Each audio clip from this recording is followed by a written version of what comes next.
Very very good morning, good afternoon and good night. आप जिस भी टाइम मेरा वीडियो देख रहे हैं आपको उस टाइम का विश। हम लोग करने जा रहे हैं क्लास 11th मैथ्स का चैप्टर 10 स्ट्रेट लाइन। तो ये स्ट्रेट लाइन का दूसरा वीडियो है। तो चलिए हम लोग स्टार्ट करते हैं। पहले वीडियो में हम लोगों ने क्लास 10th के कुछ फॉर्मूले डिस्कस किए थे और अब हम लोग स्ट्रेट लाइन शुरू करने जा रहे हैं। तो चलिए समझते हैं स्ट्रेट लाइन होती क्या है।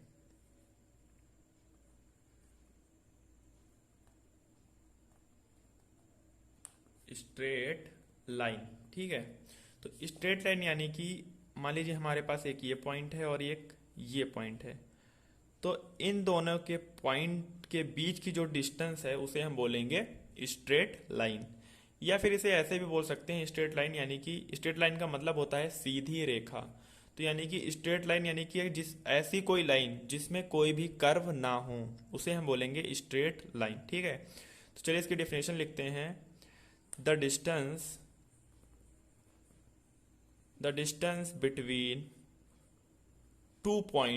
the distance between two points is called straight line। क्या बोलेंगे उसे? स्ट्रेट लाइन बोलेंगे, ठीक है। या फिर the line which has no curve. ऐसी लाइन जिसके पास कोई भी कर्व ना हो उसे हम स्ट्रेट लाइन बोलेंगे।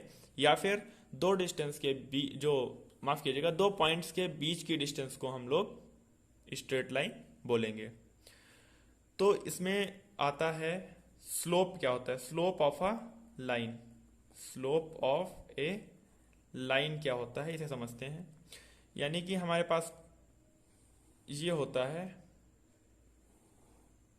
ठीक।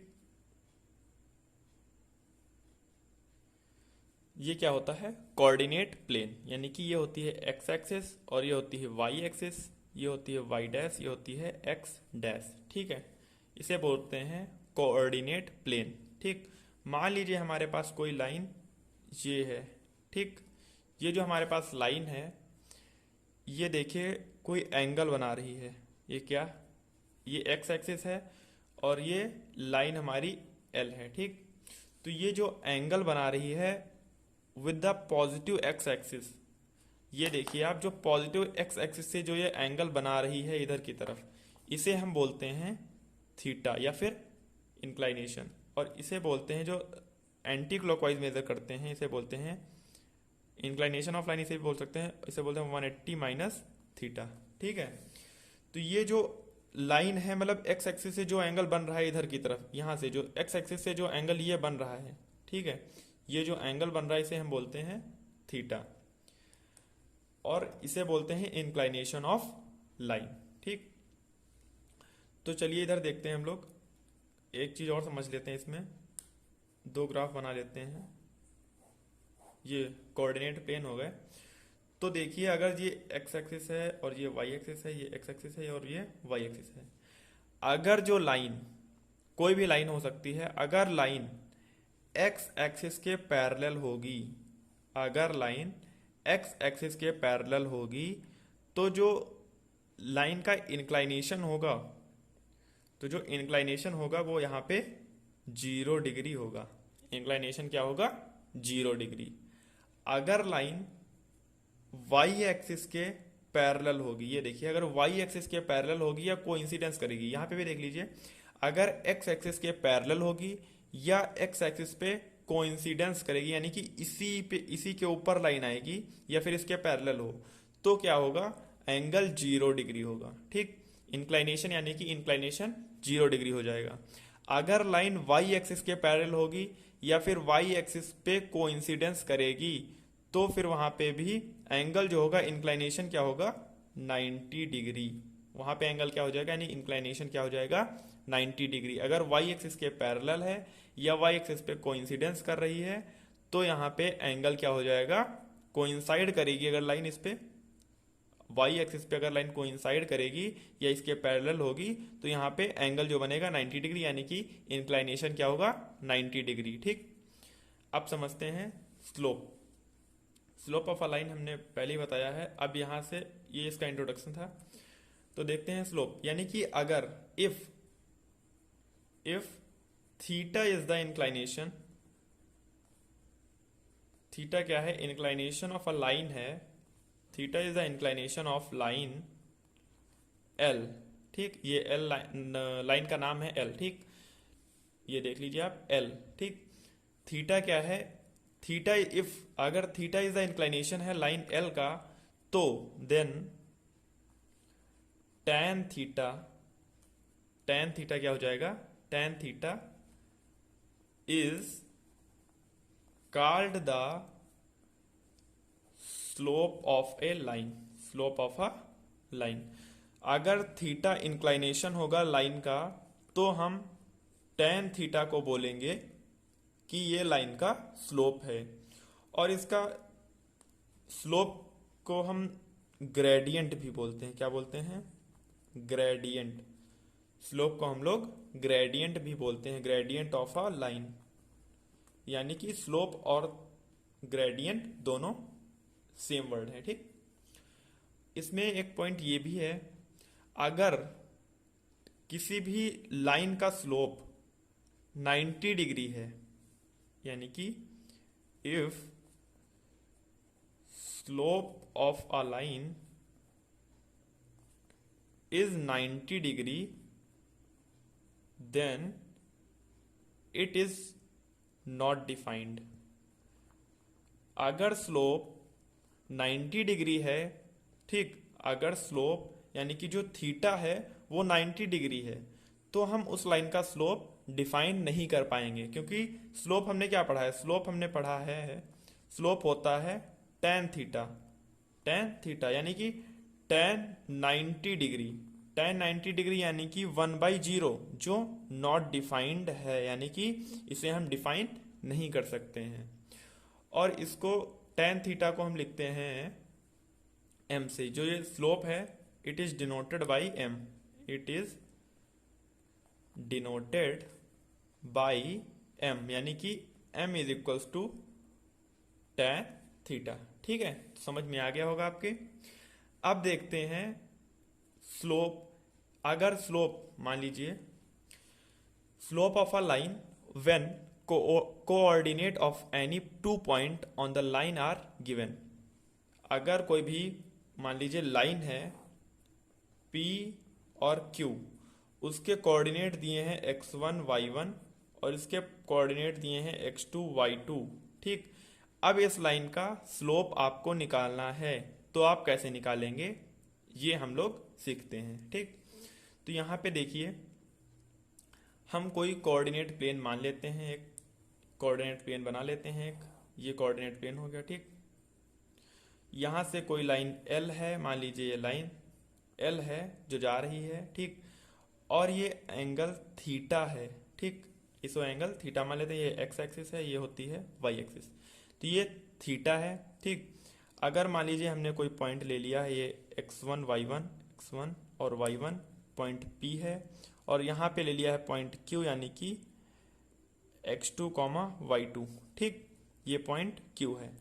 तो चलिए इसे यहाँ पे मिला देते हैं, ठीक, और ये, ठीक, यहाँ पे क्या हो जाएगा 90 डिग्री, और ये भी लाइन से ज्वाइन करते हैं, यानी कि ये भी 90 डिग्री बना देते हैं, ठीक,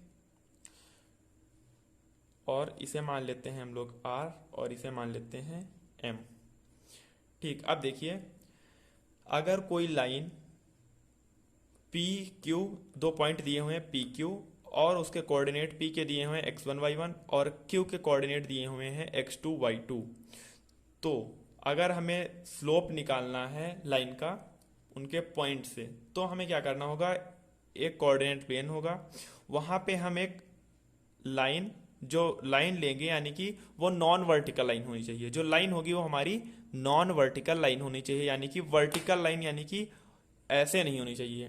अगर y एक्सिस के पैरेलल यानी कि वर्टिकल लाइन होगी, तो हमारा स्लोप हम लोग डिफाइन नहीं कर पाएंगे, क्योंकि वो 90 डिग्री आ जाएगा, इसलिए स्लोप डिफाइन नहीं कर पाएंगे, ये होना चाहिए। और दूसरी कंडीशन ये है कि x1 is not equal to x2 भी होना चाहिए। अगर x1 is equal to x2 हो जाएगा, पहली चीज तो नॉन वर्टिकल लाइन होनी चाहिए। दूसरा पॉइंट कि x1 is equal to x2 नहीं होना चाहिए। अगर x1 is equal to x2 हो जाएगा तब भी जो हमारी लाइन है वो y एक्सिस के पैरेलल यानी कि x एक्सिस पे परपेंडिकुलर हो जाएगी, तब भी हम स्लोप को डिफाइन नहीं कर पाएंगे। ठीक है, तो चलिए अब सॉल्व करते हैं। यानी कि देखिए इसको हम ज्वाइन कर लेते हैं, ऐसे डॉटेड लाइन से ज्वाइन कर लेते हैं। तो ये देखिए यहाँ से डिस्टेंस ये क्या है x1, यहाँ की डिस्टेंस क्या है x1 और ये हो जाएगी x2, यहाँ तक की डिस्टेंस क्या हो जाएगी x2। और ये देखिए ये है हमारी y1, यहाँ तक की डिस्टेंस है हमारी y1 और ये है हमारे पास y2। ठीक है, ये क्या है y2। तो चलिए यहाँ पे हम देखते हैं, हमने पढ़ा था कि स्लोप क्या होता है। स्लोप होता है हमारा m is equals to tan theta. Slope क्या होता है tan थीटा। तो हम लोग क्या करते हैं, इन ट्रायंगल MPQ में, MP और Q में देखते हैं हम लोग, MPQ में देखते हैं।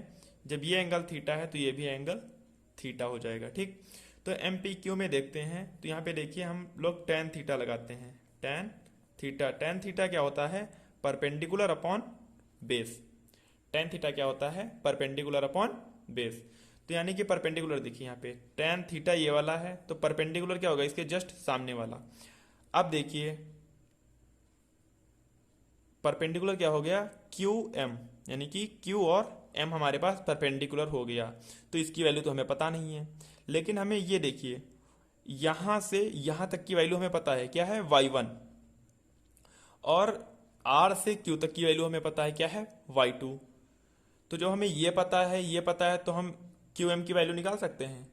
y2 पूरा है, y1 इतना है, y2 में से y1 माइनस कर दे क्या बचेगा, हमारे पास QM आ जाएगा। तो यानी कि इसको हम लिख सकते हैं y2 माइनस y1। ठीक, और बेस क्या है हमारे पास, ये है P और M, PM। ठीक, तो बेस देखिए, अब बेस यानी कि ये हमें डिस्टेंस पता है x1 है यहाँ से यहाँ तक की, और यहाँ से यहाँ तक की है x2। तो अगर हम x2 में से x1 माइनस कर दें तो हमें ये डिस्टेंस मिल जाएगी, यानी कि ये दोनों आपस में इक्वल होंगी। ठीक, तो ये डिस्टेंस हमें मिल जाएगी। जैसे यहाँ पे देखिए, यहाँ पे ये वाली जो ये वाला जो होगा, ये वाली R, और ये कोई पॉइंट लेते हैं, कुछ है नहीं वैसे, यहाँ पे कुछ मान लेते हैं। अगर जो O या O ये है, मान लीजिए यहाँ पे मान लेते हैं Q नहीं S मान लेते हैं S। तो यानी कि RS जो पॉइंट होगा वो हमारा PM के इक्वल होगा, यानी कि हमें x2 माइनस x1 कर दें तो हमें ये डिस्टेंस मिल जाएगी, यानी कि ये डिस्टेंस मिल जाएगी। जैसे हमने यहाँ पे किया था, ये वाली लाइन किसके इक्वल थी, इसके, ऐसे ही। ठीक, तो यानी कि हमें क्या पता चल गया, tan थीटा हम कैसे निकाल सकते हैं, y2 minus y1 upon x2 minus x1 is equal to m। यानी कि अगर हमें कोई पॉइंट पता है तब भी हम वो निकाल सकते हैं, यानी कि स्लोप ऑफ अ लाइन निकाल सकते हैं। ठीक है, तो ऐसे हम अगर दो पॉइंट दिए हुए हैं तो हम स्लोप निकाल सकते हैं। तो चलिए अब देखते हैं कंडीशन फॉर पैरेललिज्म, यानी कि नए पेज से शुरू करते हैं। कंडीशन फॉर, ठीक है, कंडीशन फॉर पैरेललिज्म, यानी कि हम देखेंगे कोऑर्डिनेट प्लेन में कब दो लाइनें पैरेलल होंगी। ठीक है, तो चलिए हम लोग करते हैं इसे। मान लीजिए ये कोऑर्डिनेट प्लेन हो गया और हमने दो लाइनें ले ली जिसे हमें पैरेलल दिखाना है। मान लीजिए हम ये ले लेते हैं L1 और ये ले लेते हैं L2। इसे मान लेते हैं अल्फा और इसे मान लेते हैं बीटा। हमें क्या दिखाना है कि ये दोनों लाइनें पैरेलल हैं। तो देखिए कि जब ये लाइनें हमें इफ द लाइन्स लिखते हैं, if the line L1 and L2 is parallel, क्या हो जाएंगी, अगर L1 और L2 लाइन हमारी दोनों पैरेलल होंगी तो हमें पता है alpha is equals to beta हो जाएगा। यानी कि जो ये slope of line L1 and slope of line L2 दोनों आपस में इक्वल हो जाएंगी। यानी कि हम यहां से बोल सकते हैं M1 is equals to M2 हो जाएगा। ठीक है, मतलब slope of line L1 slope of line L1 is equal to slope of line L2, यानी कि M1 is equal to M2 हो जाएगा। अब यहां से देखिए कि अगर alpha is equal to beta है, यानी कि tan alpha is equals to, हम लोग tan बीटा भी तो बोल सकते हैं, तो यहां से हो जाएगा tan alpha is equals to tan beta. ठीक है, जब tan alpha is equals to tan beta है तो यहां से देखिए बाय द प्रॉपर्टी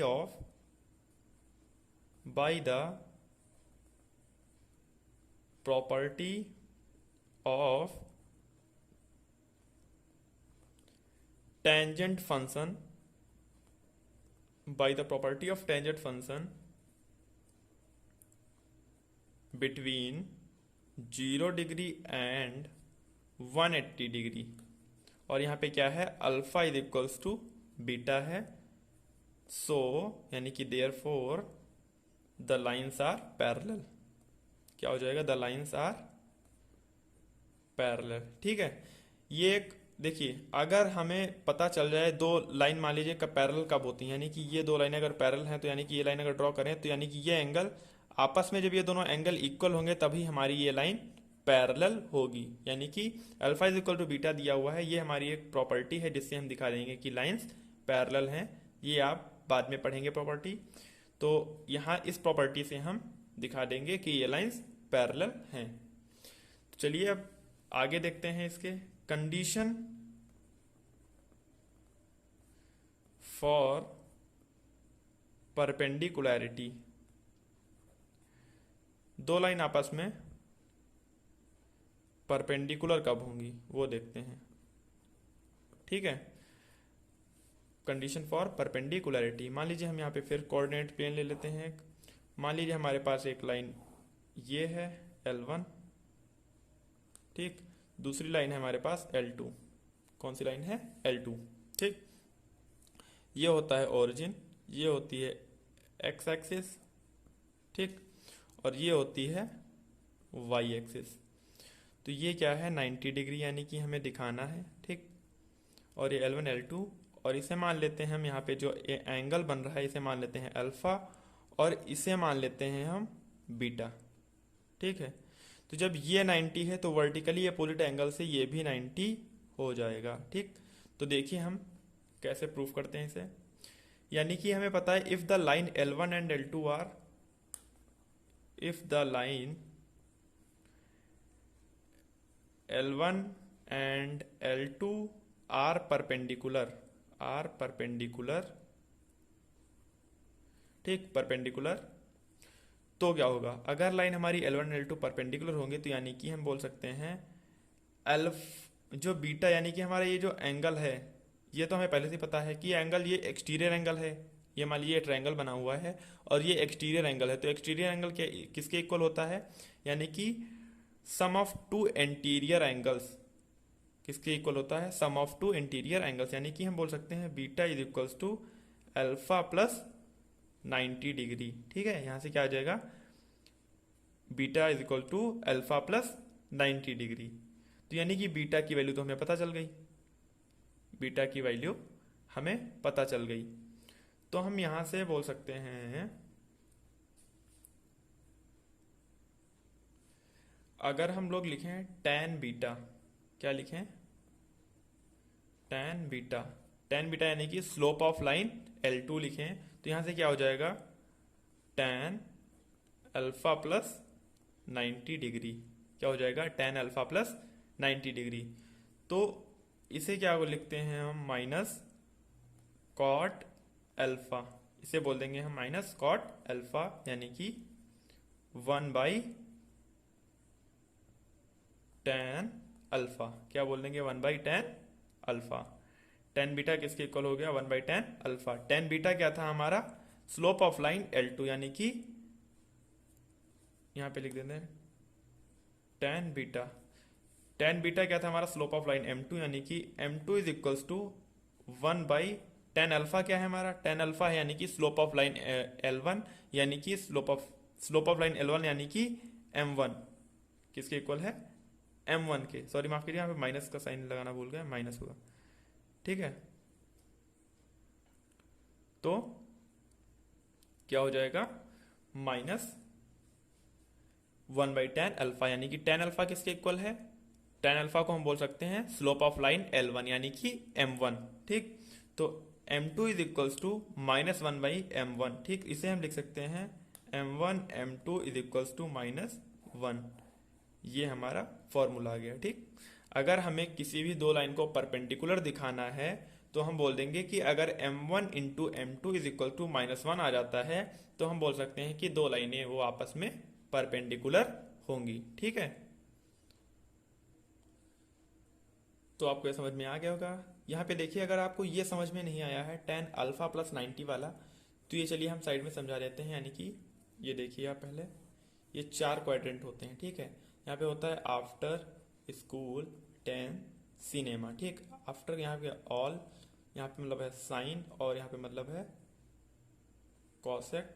ठीक, यहाँ पे tan और यहाँ पे कॉट इसका उल्टा, और यहाँ पे हो जाएगा कॉस, यहाँ पे हो जाएगा सेक। ठीक, कॉस का उल्टा सेक। तो यहाँ पे मतलब जितने भी रेशियो हैं, ये 6 रेशियो हैं, ये 6 रेशियो यहाँ पे पॉजिटिव होते हैं। फर्स्ट वाले क्वाड्रेंट में सभी रेशियो जो हैं पॉजिटिव होते हैं। सेकेंड वाले क्वाड्रेंट में साइन और कॉसेक को छोड़ के, साइन और कॉसेक को छोड़ के ये दोनों, ये चारों वाले निगेटिव होंगे। ठीक, यहाँ पे tan और cot पॉजिटिव होंगे, इसके अलावा यहाँ पे इस थर्ड क्वाड्रेंट में सारे निगेटिव होंगे। ठीक, और cos और sec को छोड़ के फोर्थ क्वाड्रेंट में और सारे रेशियो निगेटिव होंगे। ठीक है, तो यहाँ पे लिखा था अल्फा प्लस 90 डिग्री। क्या लिखा था, अल्फा, यानी कि ये क्या हो गया 90 डिग्री, और इसमें प्लस अल्फा करेंगे यानी कि कुछ एंगल और प्लस करेंगे, तो यानी कि क्या आ गया, ये सेकेंड क्वाड्रेंट में आ गया। किस में आ गया, 90 प्लस अल्फा, यानी कि ये 90 तो पहले ही पूरा हो गया, फिर किस में आएगा, सेकेंड क्वाड्रेंट में। तो दूसरे में आएगा, तो यानी कि क्या लिखा था, tan अल्फा प्लस 90, यानी कि tan अल्फा हो जाएगा। यहाँ पे क्या हो जाएगा, tan अल्फा, यानी कि जो tan अल्फा प्लस 90 ये चेंज हो जाता है कॉट में। किस में चेंज हो जाता है, कॉट में। तो कॉट में जाएगा, tan अल्फा प्लस 90 चेंज होगा कॉट में, और माइनस साइन इसलिए लग जाएगा क्योंकि ये सेकेंड क्वाड्रेंट में है, इसमें सिर्फ साइन और कॉसेक पॉजिटिव होते हैं, इसके अलावा और कोई भी पॉजिटिव नहीं होते हैं, और सब निगेटिव होते हैं, इसलिए यहाँ पे साइन लग जाएगा माइनस का। ठीक है, तो ये समझ में आ गया होगा आपकी। नहीं आया है तो कमेंट बॉक्स में जरूर बताएं। तो चलिए अब हम लोग देखते हैं, इसमें आता है एंगल बिटवीन टू लाइंस, दो लाइंस के बीच में एंगल, यानी कि दो लाइंस के बीच में एंगल निकालना है। अगर हम मान लेते हैं कोई हमारे पास लाइन L1 है एंड L2, कोई लाइन हमारे पास L1 एंड L2 है जो नॉन वर्टिकल लाइंस हैं, यानी कि वर्टिकल नहीं है, नॉन वर्टिकल